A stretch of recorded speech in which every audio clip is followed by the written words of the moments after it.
friends, myself Monica Khalkhale, and today we are going to discuss about role of enzymes in baking industry. So, very first thing, what are the enzymes? Enzymes are nothing but the proteinous in nature, and the role of these enzymes in baking industry is today's our title. So, what is baking industry? And which are the different byproducts comes under the baking industries. So the baking industry comes under the baking industry. There are different examples like bread, cake, biscuit, cookies, crackers, and etc. These are the different products comes under the baking industry, and here we applies enzymes for the production of these products. So what is the general recipe for baking bread? So we will consider the first product of baking as an bread. So what is recipe or the process of making bread? So for making bread we need, very first one is wheat flour or flour, then water, then salt, yeast and other ingredients for the production of bread. Now after knowing this all, for the preparation of bread, the basic need inside that is wheat. So wheat flour is playing a vital role in manufacturing bread. So we must know what is wheat, role of wheat, and how it is going to influence the process of bread making.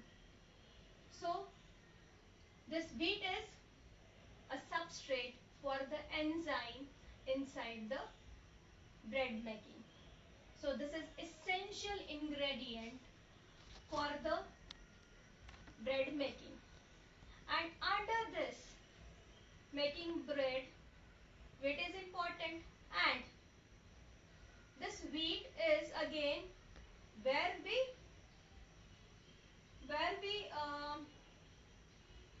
grows, at which soil we grows the bread, then at which temperature it will grow the wheat, then which reason, different seasons and different environmental factors and conditions are playing a vital role for wheat production, and this wheat production is important.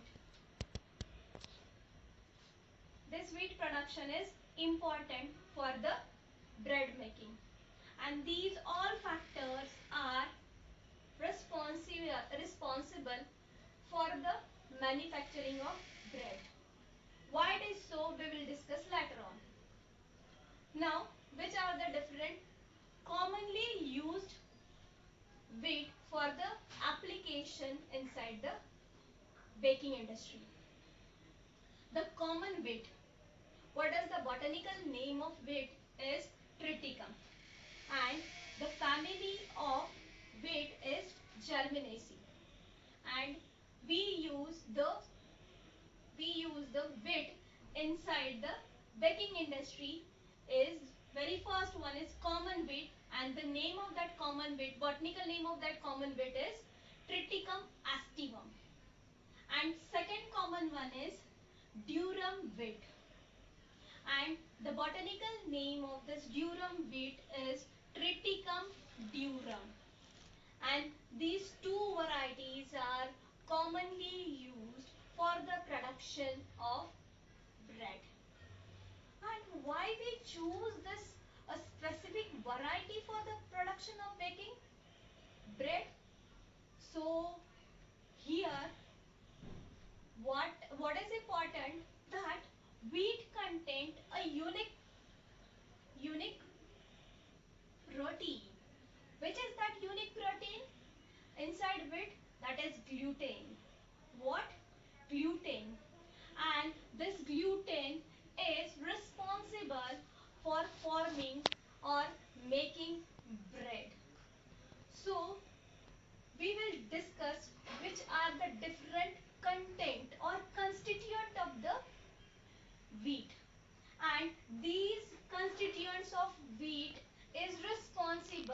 for making or baking the bread. So, what wheat possesses or what are the constituent? The basic bulletin or basic high quantity of constituent is starch, which is near about 70 to 75%. Next to that is important one is protein, and the protein contain near about 9 to 14%. Next to that is lipid, and lipids is near about 1 to 3%. Then non-starch is again present within that, and it is present in 1 to 2%. And ash is present near about 0.5%. And as we know the moisture content of wheat is near about 13 to 14%, right?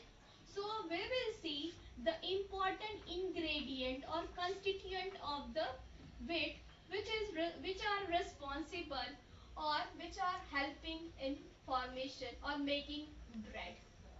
And these factors are acting as a raw material for the enzymes, or it is acting as a substrate for the enzyme, and they are going to interact with the enzymes. So we must know the chemistry of this constituent.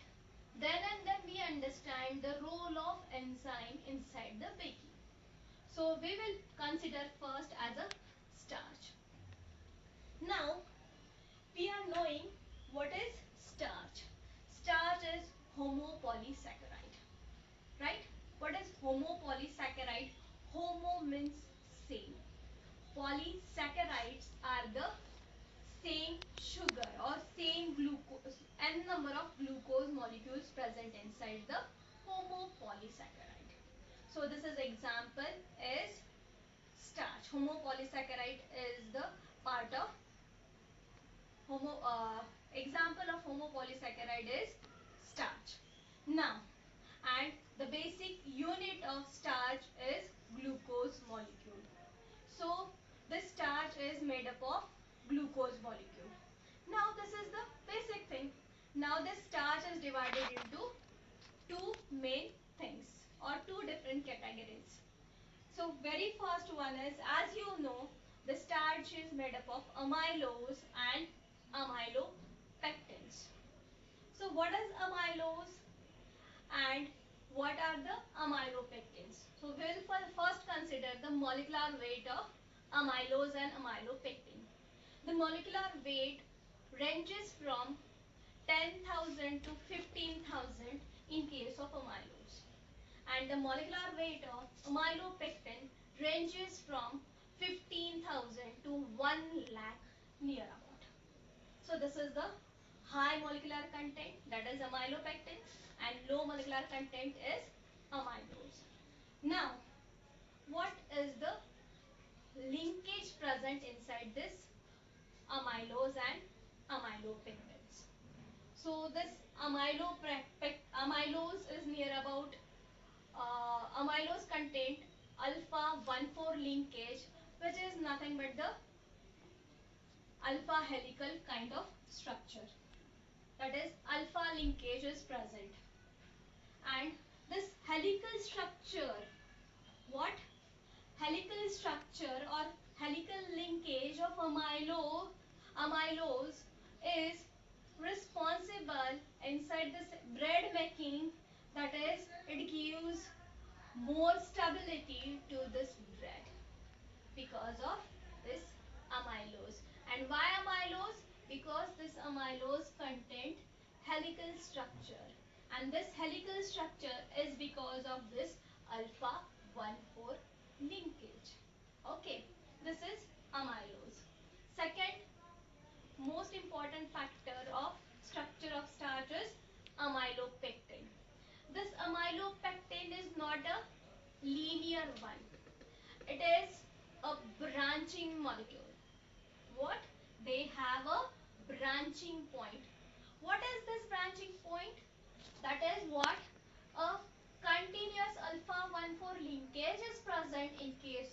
amylopectin, and with that it possesses alpha 1,6 linkage, and this alpha 1,6 linkage is responsible to form a branching point. Okay, so this is a branching point, and this branching point is not going to form any helical structure. So what is important over here in case of starch is this helical structure of amylose, which is responsible for the formation of, which is responsible for the stability to the bread. So this is starch. Now this starch is homopolysaccharide. Similarly, commonly used or commonly present other homopolysaccharide is cellulose.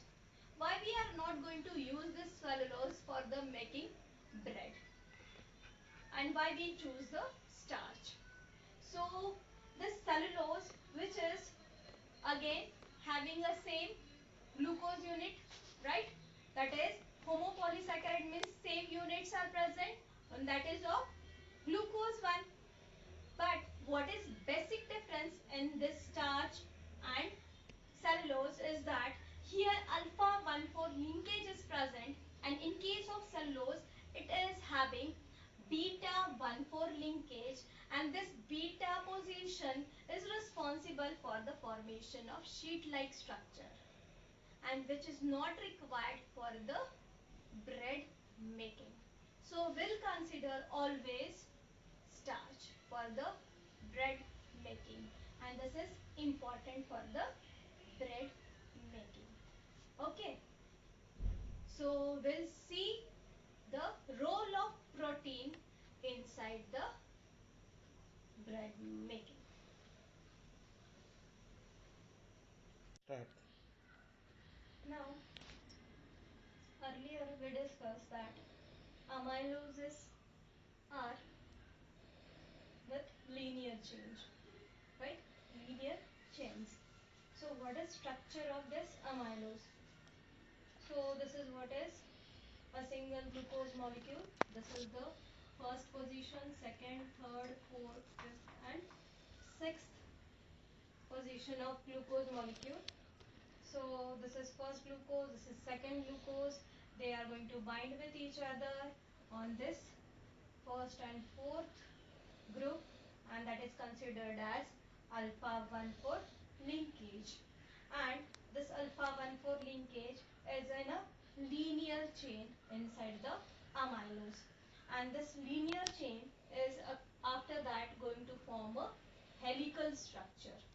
Now this helical structure is important. How it is important?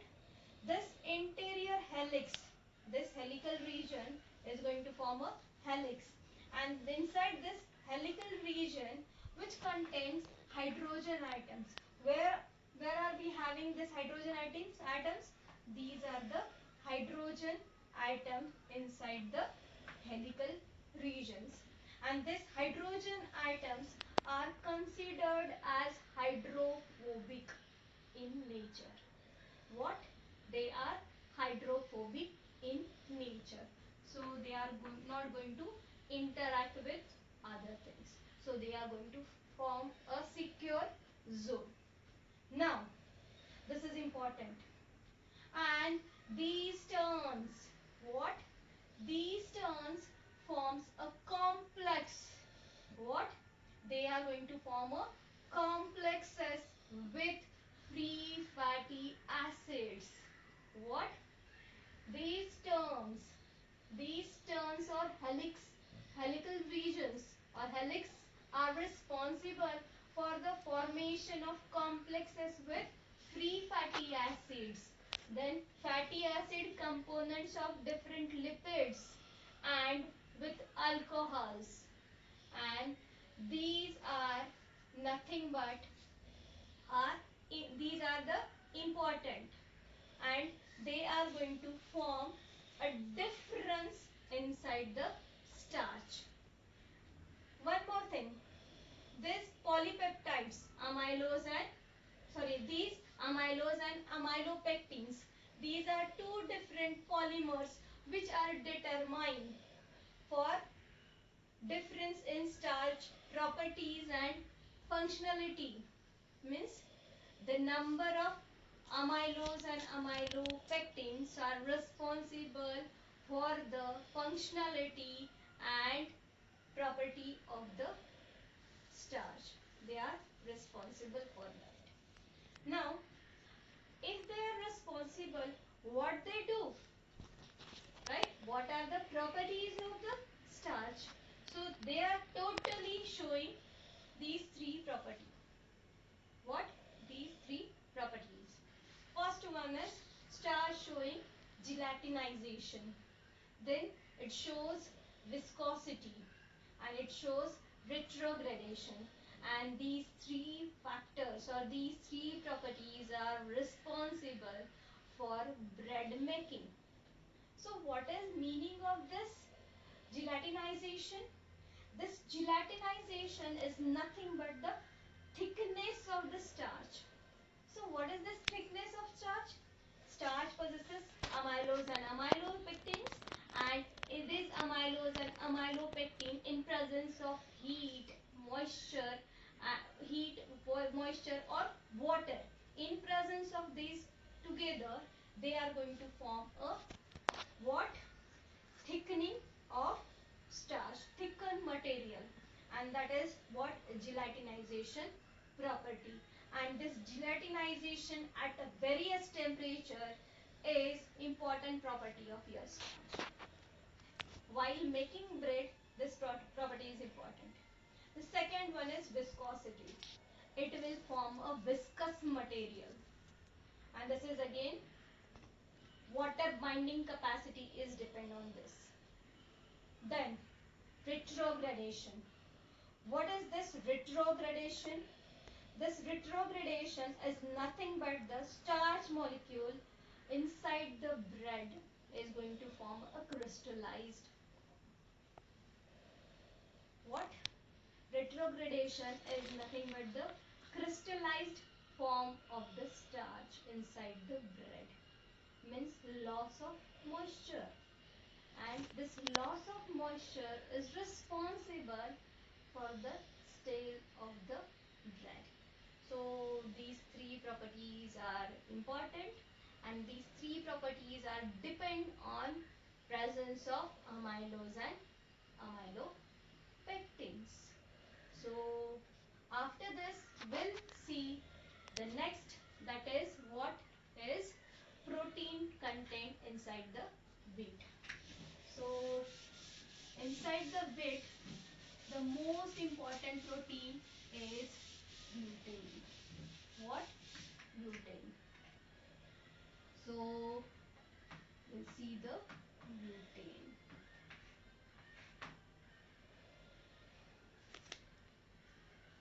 So,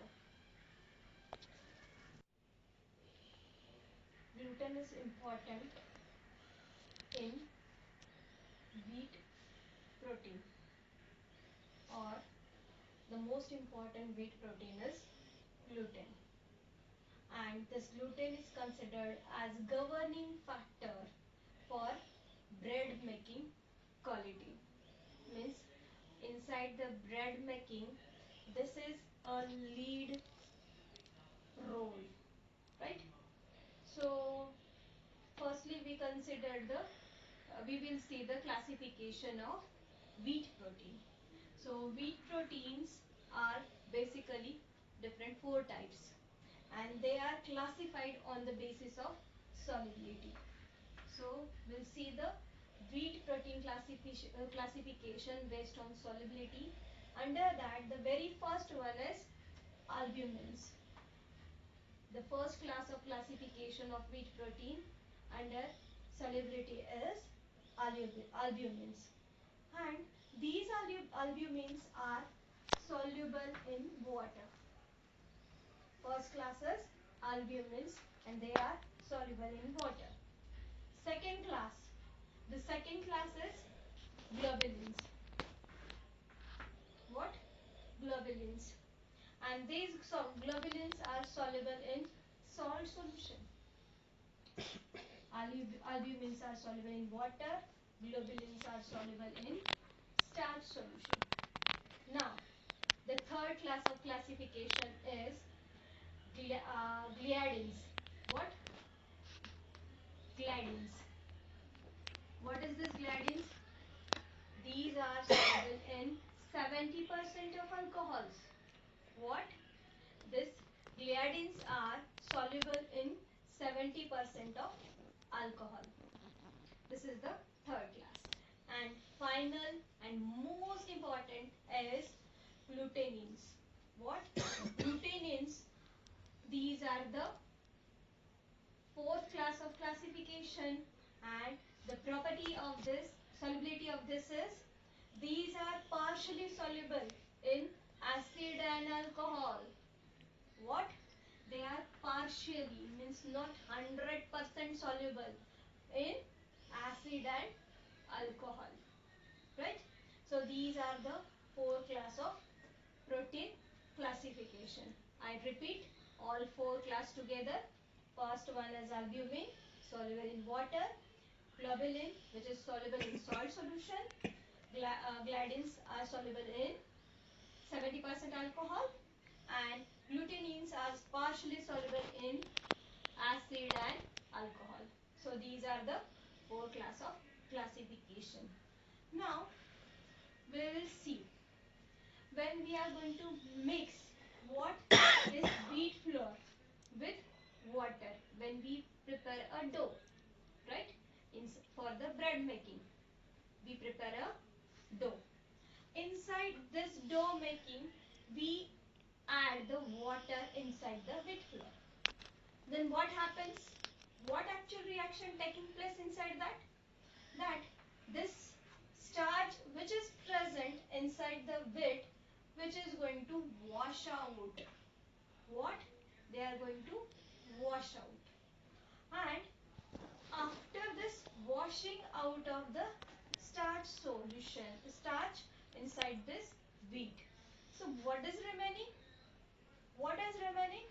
This viscoelastic material or his viscoelastic mass is remaining, and this viscoelastic mass is nothing but glutenin.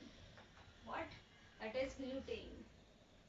That gluten is present inside the viscoelastic mass. Now, we'll see what is gluten content. This gluten is present. Now we'll see what it is actually contain. So the structure of gluten, inside that, this is what is protein, and this protein is commonly made up of long chain of amino acid. So which amino acids are dominant inside that? That is glutamic acid. The very first one is glutamic acid, proline, the sulfur containing amino acid. So these three are the dominant one. So this glutamic acid, as we know, this glutamic acid is nothing but the glutamine. And this glutamine, the nature of glutamine is hydrophobic in nature. What? They are hydrophobic in nature. But inside this reaction or inside this dough making procedure, they are going to help in a film formation. What? Though they are hydrophobic, they are going to bind with the water molecule and form a film. What? Film formation structure is taking place because of this glutamine. This is over, glutamine is over, glutamic acid is over. Then next is what? Proline. Now we are knowing the nature of proline. Proline is having a ring structure, and this ring structure, because of this ring structure, they have a tendency to break down the helix, and because of that they are termed as helix breaker. And though they are acting as a helix breaker, still they are showing one important property inside this formation of dough. What they do, they will give the viscoelasticity to the dough. What? Viscoelasticity is because of proline. Then film formation because of because of glutamic acid. This is clear. Now one more factor we have inside this gluten structure, that is sulfur containing amino acids. So which are sulfur containing amino acids? Cysteine and methionine. Now as we know, this cysteine, when two cysteines are present inside the polypeptide chain, they have a tendency to form a disulfide bond, right? So they have a tendency to form a disulfide bonds or disulfide bridges, and because of this disulfide bridges, they are going to give strengthening to the dough, right? So what we are getting from this gluten? First one is film formation, then viscoelasticity, and what? Strengthening to the mass, dough mass, right? So all together, this all together, all proteins, right? All proteins, this is only gluten content. Other than this gluten, albumins, globulins, gliadins and glutamines, all together they are going to show the property. They are having a property, that is gas holding capacity. They will show the property gas holding capacity and viscoelasticity. What? Viscoelasticity. One more thing. Inside this loaf volume, right? What happens inside bread formation? Bread making. The loaf is going to, dough is going to rise, right? Dough is going to rise, and that is termed as loaf volume. And this loaf volume is rising because of this gas holding capacity and viscoelasticity. Out of that, one is playing a vital role, that is glutenin, that is viscoelasticity. So these are the few properties of what? Wheat proteins inside that is gluten. Now we'll see the next, that is non-starch containing material. Now start. Now the next one is non-starch polysaccharides. Under this non-starch polysaccharide, one group of sugar is pentose and one with hexose sugar. Means two different groups are present. Pentose and hexose sugars are there. And this pentose hexose in the form of arabinose and xyloses. And they are going to play a role inside bread making. Next one is lipids which are present inside the whey.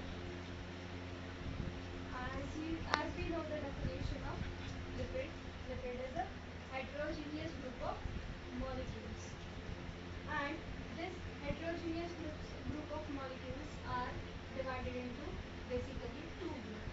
One is free lipid and second one is bound lipid. So under that, we are interested inside the polar lipids. What are the polar lipids? These polar lipids are nothing but the lipids which are going to interact with the other molecules, and they are going to play a vital role inside the dough stability. What? Inside the dough stability. And not only dough stability, but inside the processing tolerance of the yeast. Yeast big product. So here again they are important. So here we finish the wheat constituent. Now we'll see the different enzymes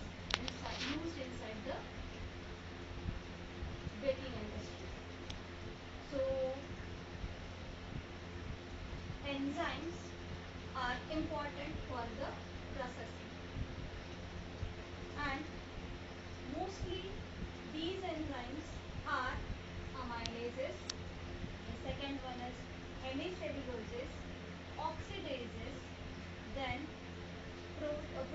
proteolases and peptidases and cross-linking enzymes are used inside the baking industry. So, what are the different applications of this enzyme inside the baking industry?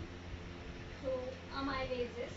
One by one, we see the uh, use or applications of this enzyme. First one is amylase. So, what are the role of amylases? Because starch is present, so these amylases are going to convert the alpha 1,4 linkage inside the starch. So starch is going to convert in the form of glucose. Not only glucose, in the form of sugar. Which sugar it is going to convert? They are going to convert inside the high molecular weight sugar. And that high molecular weight sugar to the dextrins it is going to convert. That is role of amylase. Next enzyme which is oxidases. These oxidases are basically used for the whitening or in the it is used for the bleaching purpose of the bread. The next enzyme that is hemicelluloses. Hemicellulose and the next one proteases. They together work. They work together and they work together on protein that is gluten. That the hemicellulose basically used for the gluten strengthening. What? For the gluten strengthening hemicelluloses are used. And proteases are basically used for the elasticity of the gluten. Elasticity of the gluten.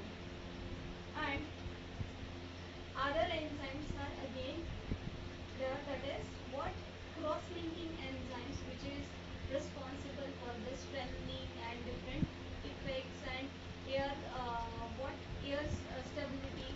For that purpose we use different enzymes.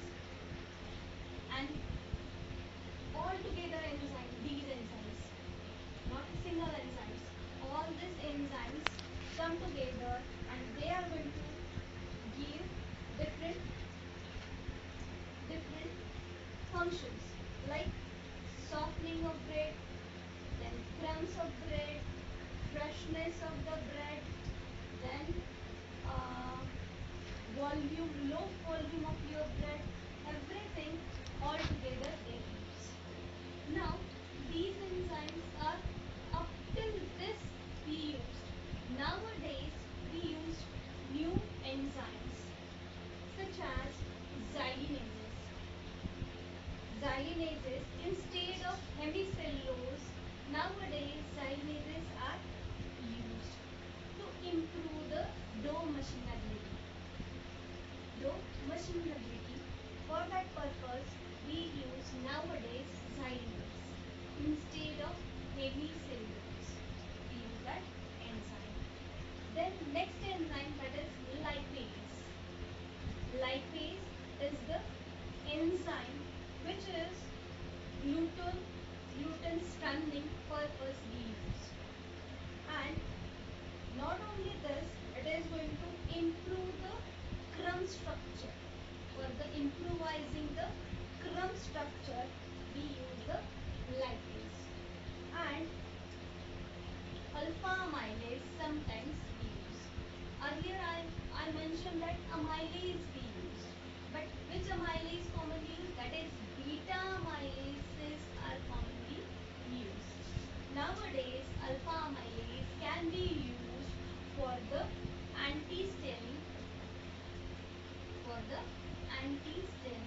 effect. And one more drawback of this alpha amylase is that when we use in large amount this alpha amylase, it will give a stickiness to the dough. What? Stickiness to the dough. So we should use that alpha amylase in a proper amount. So one by one we'll discuss in detail about the each enzyme. Now we start with the first enzyme, that is amylase. So which are the different amylases are used inside the baking industry, and what are the roles of that amylases? So we'll see this, the effect of amylases on dough and bread goods or baking goods. So first of all, the wheat is the common one, and within that what is commonly present, that is starch. And this mostly amylases are affected on starch. So starch will convert to maltose with the help of enzyme beta amylases, and because of that it will gives good food. Then it will convert it will gives gas formation, dough aeration, then bread volume, then flavor of your dough will good, as well as it will give a proper color. The next, the starch is converted to dextrine, and this is conversion because of alpha amylases. So here we use beta amylase, here we use alpha amylase. Now this is the common one, this conversion of starch to dextrine or maltoses are the common one. And because of this conversion, what we get, that is water releases. Because of this conversion, loss of water taking place, and because of that viscosity decreases. Then dough aeration will taking place because of alpha amylase, means it will help in a proper fermentation, and it is giving you the crumb softness and gives a proper bread structure. That is because of alpha amylase. Now these dextrines are converted to dextroses, and here we use the new enzyme, that is glucoamylase. And after this dextrose synthesized, what is the result of that? That is again yeast food is synthesized. Then gas formation, fast gas formation will taking place, means fermentation process is good one. Then dough aeration, bread volume will grow in a proper condition. Then flavor is again good, color of that product is again good. This is because of glucoamylase. And earlier one, the starch is converted to maltose with the help of amylases. Again this maltose is converted to dextrose, and enzyme utilized over here is again glucoamylases, right? So here mostly three enzymes are used, that is alpha amylase, beta amylase and glucoamylases. And here, that is the cross linking over here, starch is directly converts to dextrose, these dextrines are converted to maltose and vice versa. And here enzymes are three. So these are the different classes of amylases are used inside the baking industries. Now we'll see what are the different applications of amylases inside the dough preparation and bread making.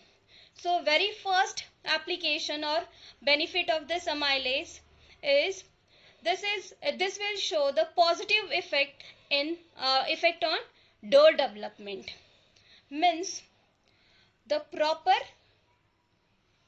dough size or loaf volume will increase because of this alpha amylase.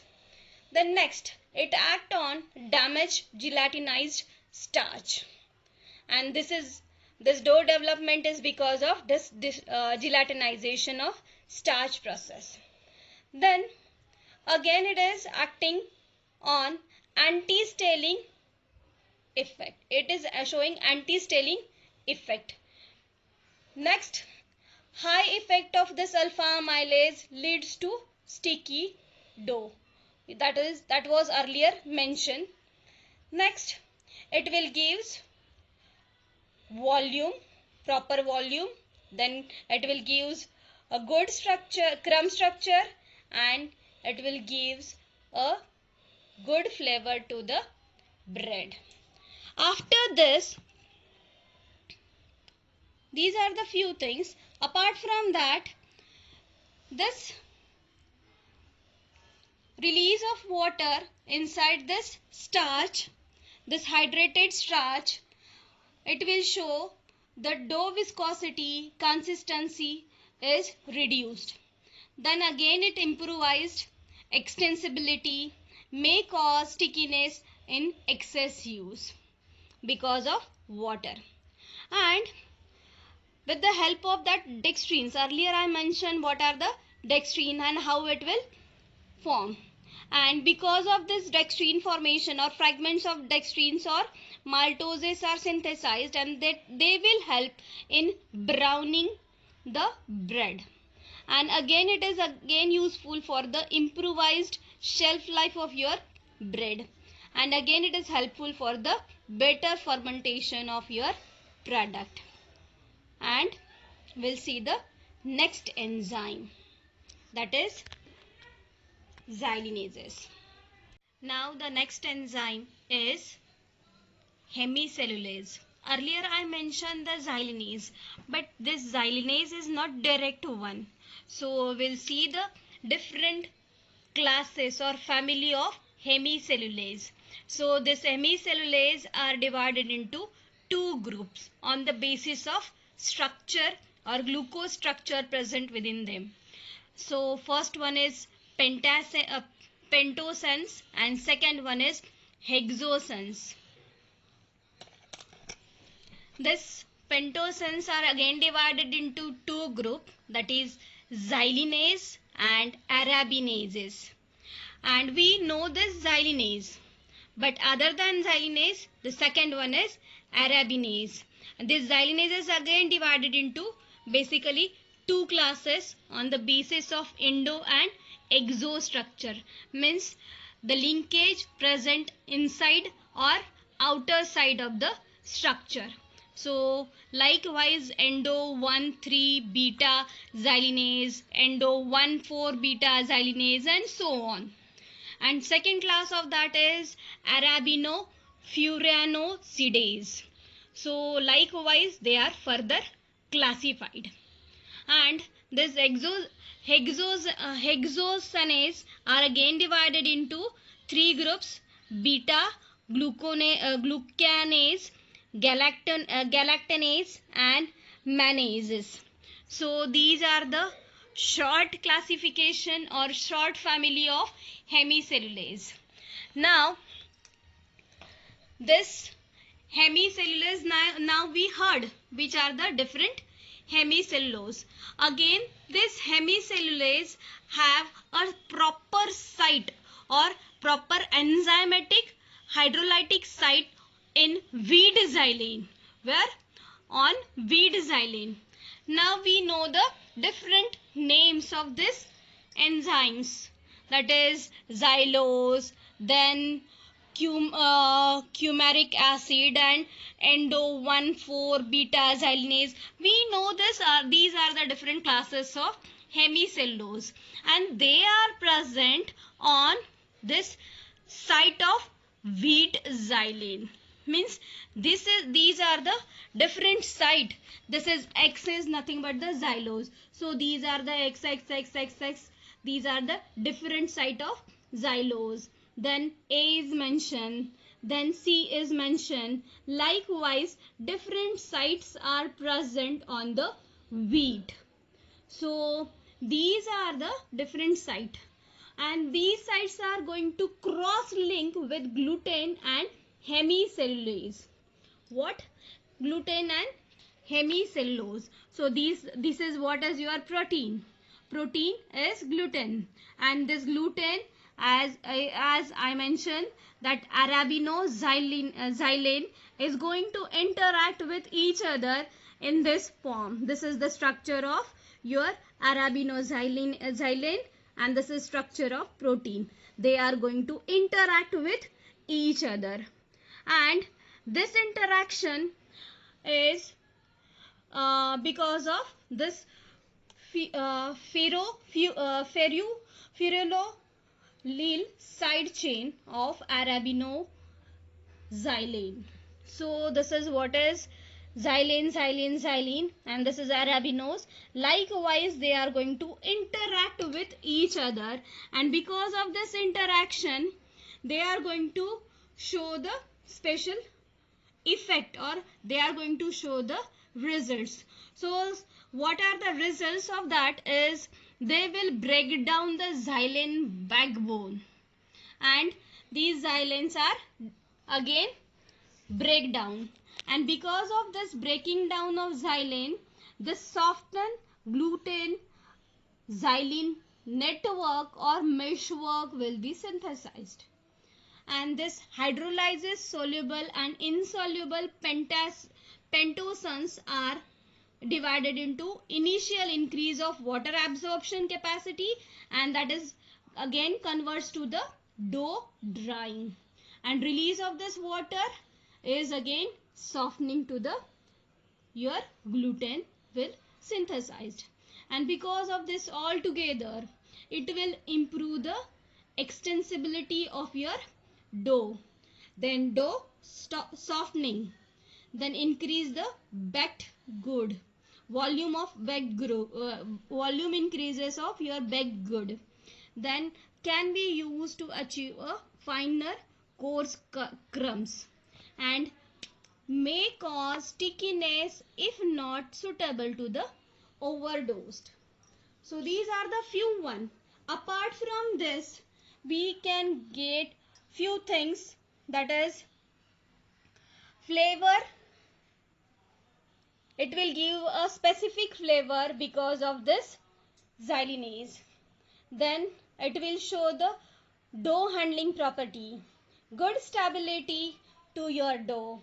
Then it will give overspraying and volume of your dough, and again it will improve the dough machinability. Likewise, you can write these few things about the hemicellulase. Now oxidases are different types of oxidases are present, such as glucose oxidases, galactose oxidases, hexose oxidases, sulfahydryl oxidases, phenol oxidases, that is lacase, and peroxidase and ketallases. So likewise different oxidases are present. And what are the effects of these oxidases on dough, or how they effect on the dough making? So this is what is your glucose. This glucose in presence of oxygen and water, in presence of this all together with this glucose oxidase, it is converting to gluconic acid plus H2O2. Then this H2O2 is again converted to water. Simultaneously, this ascorbic acid is converted to dehydroascorbic acid. Then vice versa again, this glutathione dimer is synthesized from this reduced glutathione. This glutathione is again convert this H2O2 to water, and so on. This protein and protein dimer will be synthesized, that is disulfide bonds are synthesized. This pentosane plus this H2O2 or peroxide plus peroxidase, it is giving to you, that is oxidative gelation. So this will synthesized, but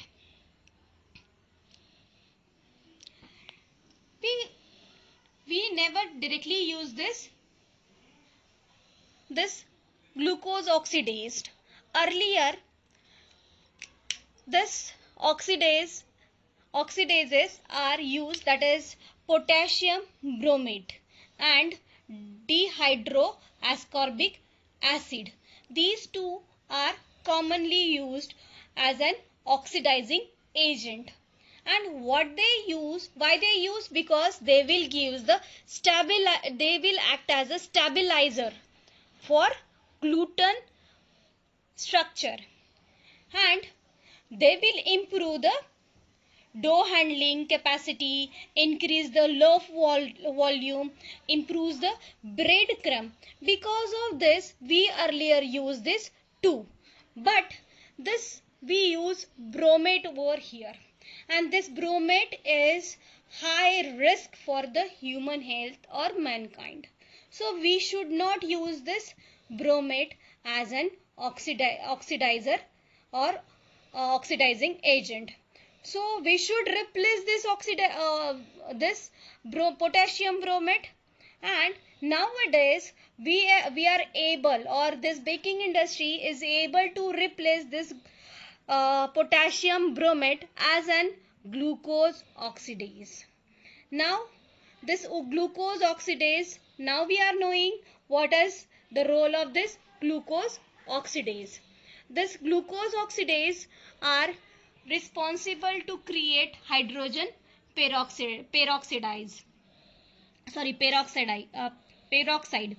Then it will cause the cross linking with protein and pentogens, and it will give the softening to the substances such as cysteine or disulfide cysteines are synthesized.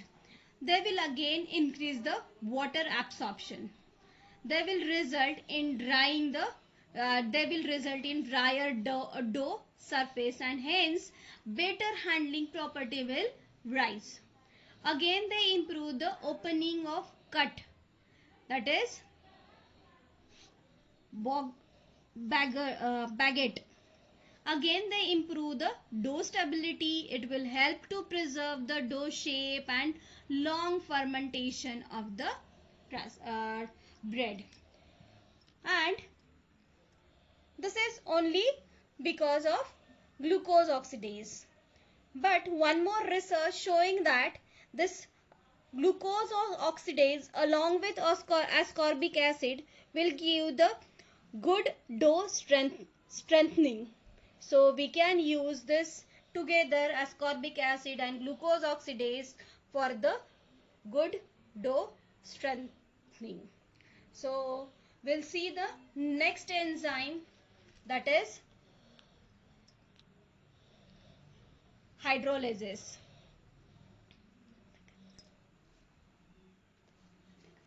Lipases. Now lipases, it is useful for the improvement of dough handling property. Then dough strengthener, stability, dough machinability, oven spraying, all this it can show. Other than this, it is acting as an alternative to the emulsifier. Then not only this, it is again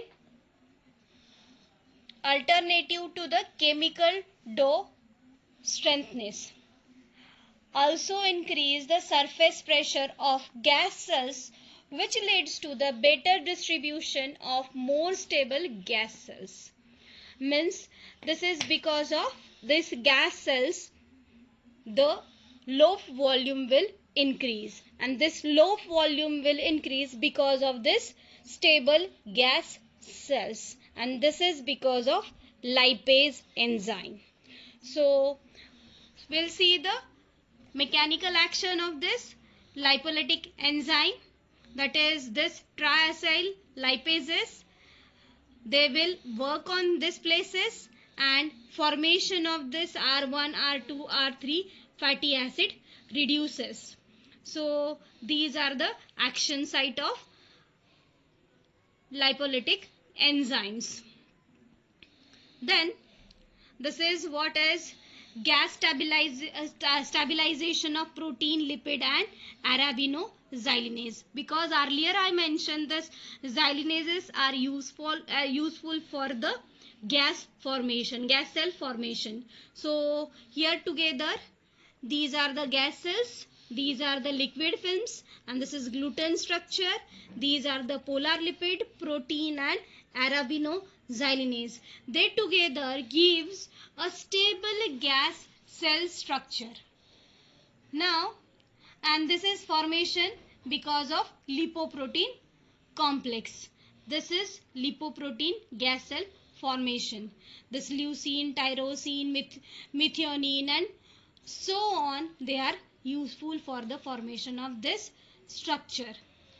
Now, this is acting as an emulsifier, and all this, with that, it will it will improve the initial crumb structure, bread volume, as well as they may cause of the flavor. It is not compatible with the involved lipids. It will again gives the whiteness to the your bread, and again result in a finer pore structure because of lipases. Now we'll see the proteases.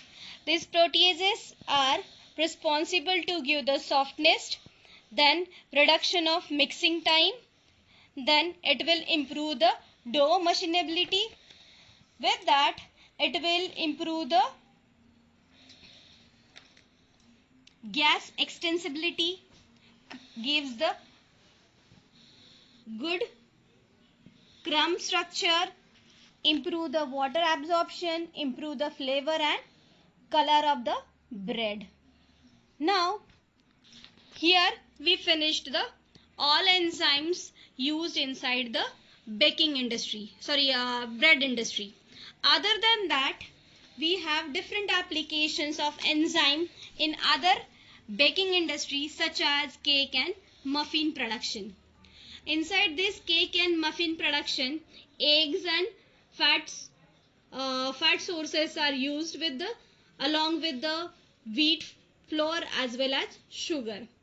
And here the emulsifier used as an lipase.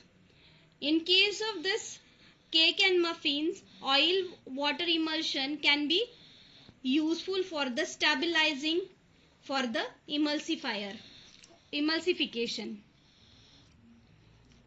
And this cake amount of egg is reduced and quality of your cake will be deteriorate.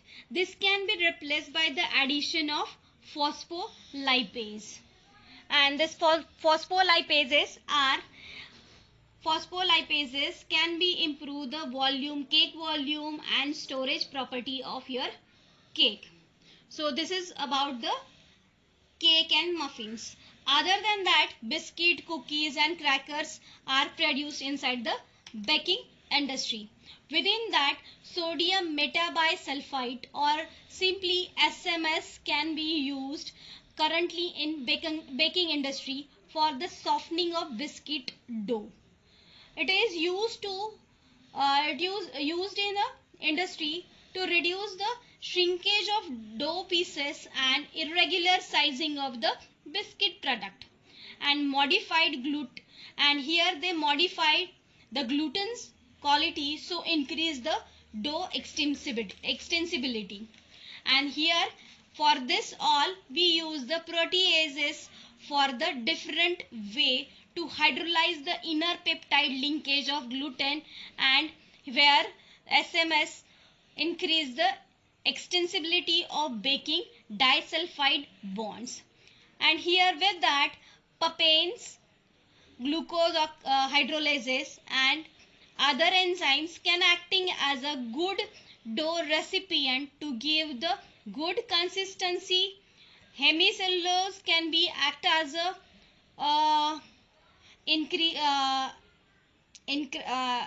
hemicellulose are used inside the crackers.